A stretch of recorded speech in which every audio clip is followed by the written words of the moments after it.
Welcome back to Boruto Anime Review Episode 231, excuse me.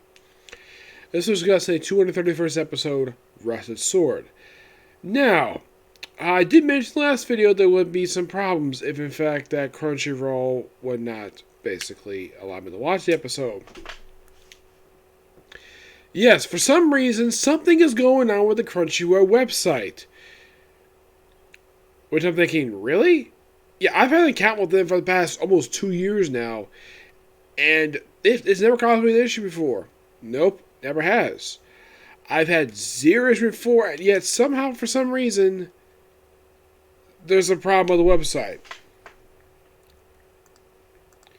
Or apparently it just simply just not working. I'm not really sure exactly what is the reason for this at all. It is by far one of the most baffling things I've seen as it relates to a website. Now you might be asking, has Funimation ever had a problem with something like this? Yes, they have. This was actually last year, I think it was. Mm-hmm.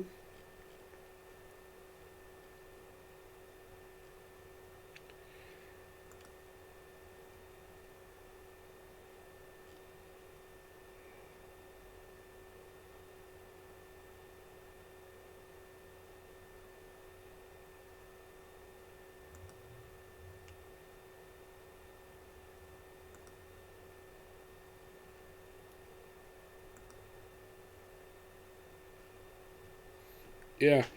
I've never actually come across this for Crunchyroll before, but yeah, apparently Crunchyroll is having technical difficulties today for some reason. Don't know why, but they are. Let's talk about this brand new episode. Okay?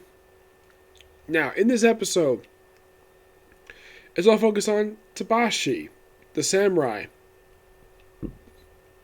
where she's having a dream where she's dueling somebody from the past. Sakuya, someone she does know, and talk about maybe for a particular sword, which apparently she's got the sword now. Yes, they do explain how she got the sword a little later on. So she wakes up after that, and then of course after the brand new hotel sequence. Yeah, it's just me, or is my 3 regular shows I've been reviewing now about the past 3 or 4 years, One Piece, Boruto, and Case Closed, all got brand new opening title sequences this year. I mean, I get how realistic about the Kingdom gets curved too, but those 3 shows, wow! Like, apparently, in the case of Case Closed, they had the same opening title sequence since episode 1000 aired. One Piece actually aired, last time it aired its previous one was actually during the recap one. This was the first one. Boruto was actually quite surprised about that. I would not be surprised tomorrow if like Attack on Titan gets a brand new open title sequence. I wouldn't be surprised, but hopefully it's a really good rock theme.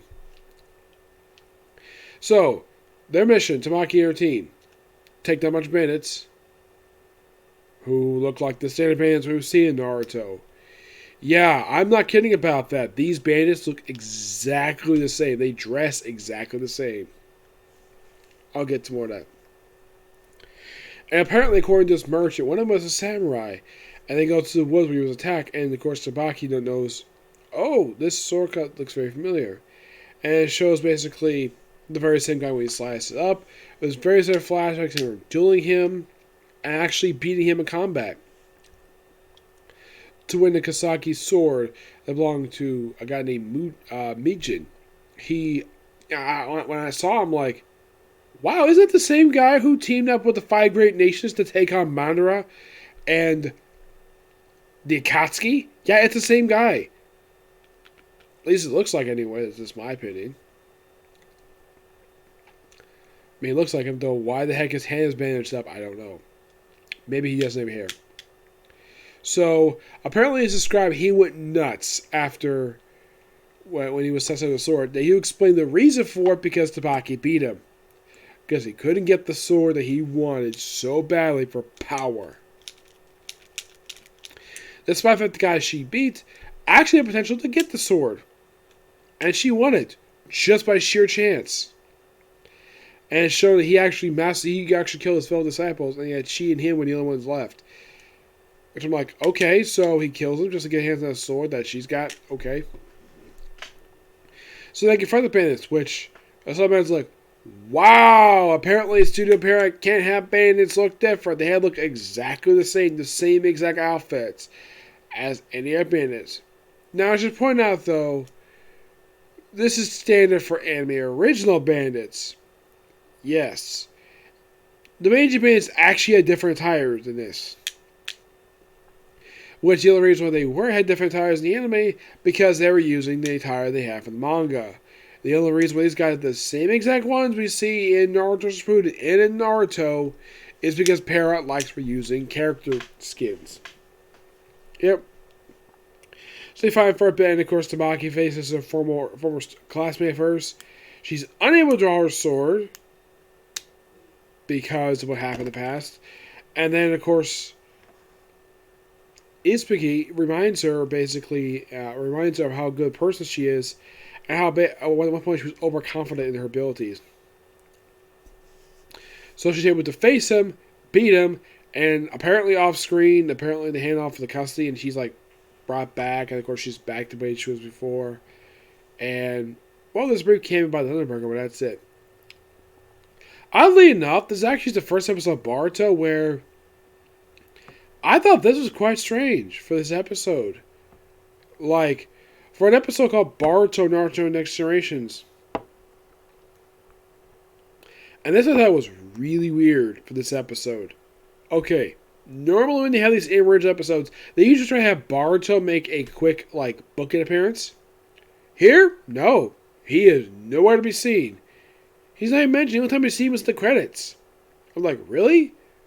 Boruto's the star of the series, and yet you don't have him in the episode? Now you have a quick cameo? Oh no. And by the way, next week, not focused on him at all. Nope, it's focused on Team Udon next week.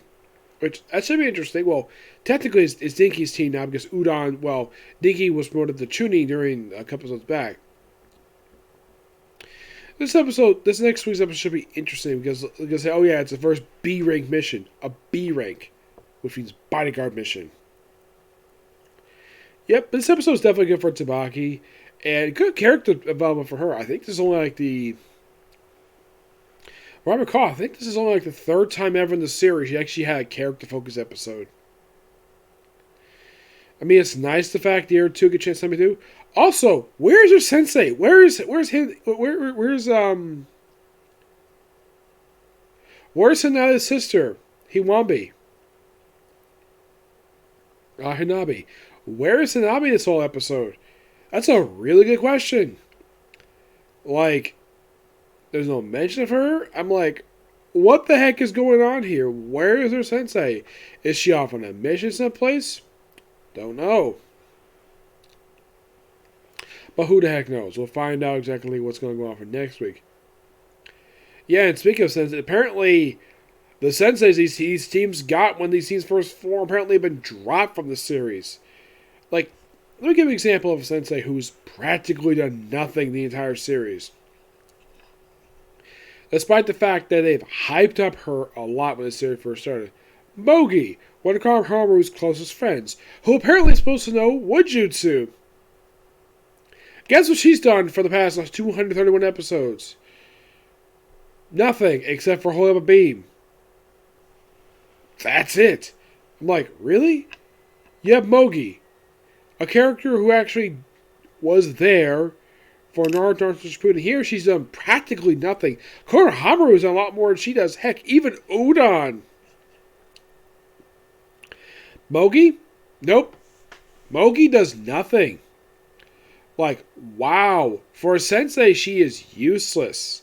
She doesn't do anything. There's no mention of her teaching her students anything at all. Nothing. I kind of wish we should have some focus on her. Because I appreciate that Konohamaru does occasionally get some stuff for himself. Udon, he doesn't necessarily have a focus episode for this series. He at least was featured in one. At least show off his abilities. But at least he did something. Mogi does nothing. Yeah.